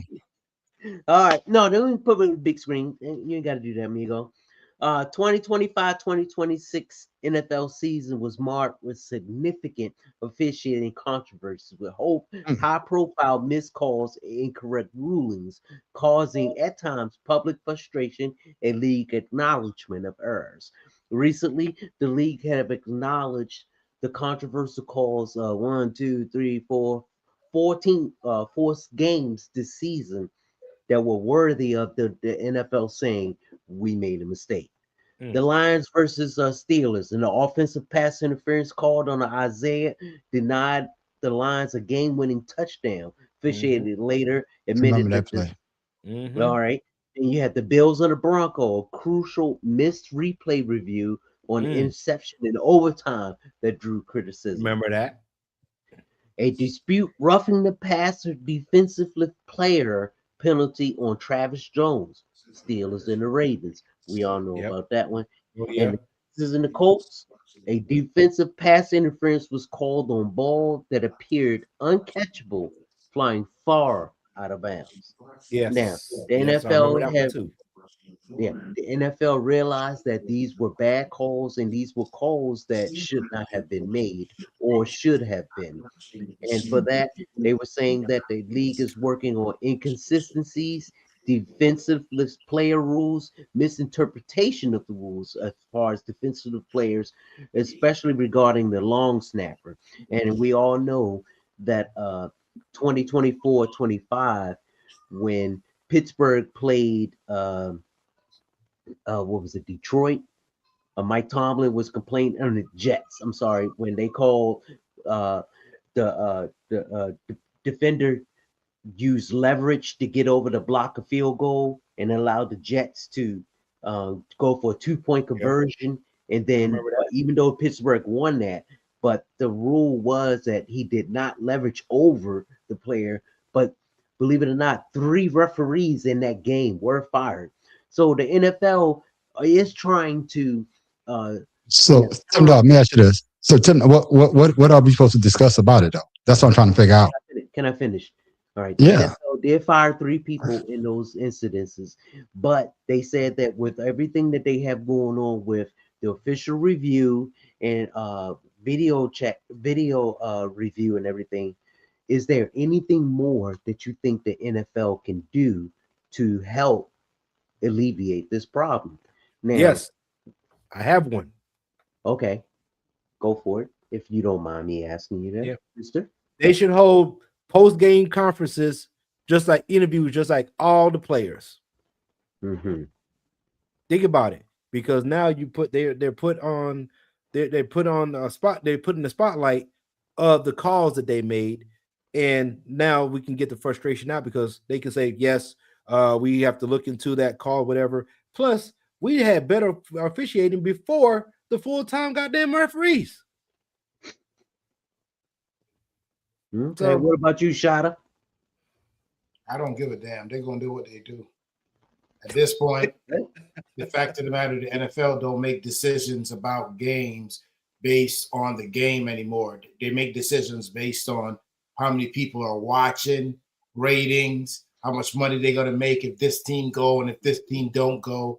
So I believe that there's a lot of that into it. And y'all have always heard me say something from the get-go. This gambling thing's gonna ruin all the sports in America. And this is a product of that gambling situation. The whole thing with Trump is a product of the whole gambling situation. Because where there's gambling, there's money to be made. And where there's money to be made, the house always wins. So guess what? They're trying to make it that they will always win, period. So the bottom line is they're going to talk and say whatever they need to say to go ahead and make people feel better. But those of us that are true fans know that this is something that could have been easily fixed. All you got to do is, when you get those mandatory replays, just go ahead and collaborate with the daggone field and everybody on the thing together to say it was freaking daggone a pass interference or not, and be done with it. You got daggone all these cameras telling you everything else on the field. Why can't y'all get that right? That's stupid. You've had daggone all these years to figure it out, but we got next gen to show how a catch is made within 2.5 seconds of the end zone. Come on, man. Miss me with that. They know what they're doing. Shot up Man on the street. Man on the street. Shot up for somebody that didn't have anything to say. You sure said a lot. Yeah, hey. He said a lot, all right, but it's irrelevant. What about you, man on the street? I'm just saying what Shada say. I ain't got that to say about it. They turn around and say the whole stuff live. What do you think the NFL should do to try to help? What the NFL should do is exactly what Pharaoh said, have the referees the decision, but also what Shada said. If there's a bad call on the field, they know it's a bad call. All they got to do is call down and say, hey, this is what's going on. It's a bad call. Your call need to be overturned, and go ahead and do it right then and there instead of let the game play the way it's played. Of course, it's all about money. And like Shada said, they knew who they want to win. They knew in certain situations they're going to be tuck that damn flag. And we as people that actually watch the game long enough, we see the bullshit. We know some teams going to get that flag. Some people don't. We know some not running back, but quarterbacks going to get that roughing pass. Some of them will get the shit knocked out of them. And we can say, damn, that's roughing, but they're not going to get that call. So it is what it is. He's an athlete. He's going to get up. He's okay. So what they need to do, if it's a bad call on the field, have the people in New York, or wherever the hell they at, call down and say it's a bad call. Make the call right there. Then have the referees at the goddamn podium say, why did you make that call? And why did they have to overturn it? You was right there and you saw it live. That's just my point of view. Yeah, no. And believe it or not, all of you said things that are valid points, but the NFL says that they have performance accountability where each official get graded on every play. And those who have a poor performance are evaluated as such. Mid-season firing, like I told you before, last season there were 3 officials who were fired for the mishandling of the player being called for leverage. Post-game reviews, the league reviews controversial game-changing calls and often communicates with the teams about misapplications of the rules. Hold on. The New York Center, based on command, provides in-game support, but it doesn't matter what they do within the game. Everything is reviewed within house, which causes a problem. Just like the NFL is being sued right now for hiring practice because the arbitration they saying is illegal and everything is in-house, which means that no one gets to know it and the NFL gets to decide the final decision.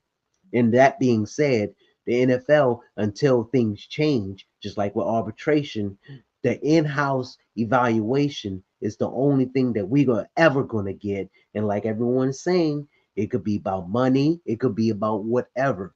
But the allegations that Kansas City was getting all the favorable calls, the NFL says they were false and the referees were doing their job. But as you said, we all know and we all seen what's been going on, and that's just the problem. If it wasn't in-house, then maybe we have a different opinion in a different situation on how these calls will be made. And there you have it.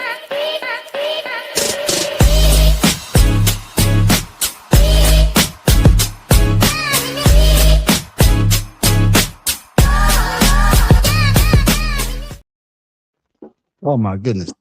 Tim Dahl, shout out to social media so the people can follow you, my brother. Oh, find me on Instagram, Father's Love 99. I'm going to put something up there because I just talked to my son. He sent me some new pics. So yeah, boy. Get out of here, that bullshit. Whatever, homie. My main man, shout out of Orlando. What you got for the people? Make sure you shout out your social media so the people can follow you as well, my brother. Yo, just to let y'all know, for real, I think the biggest winner in the draft was the Raiders as a whole right now.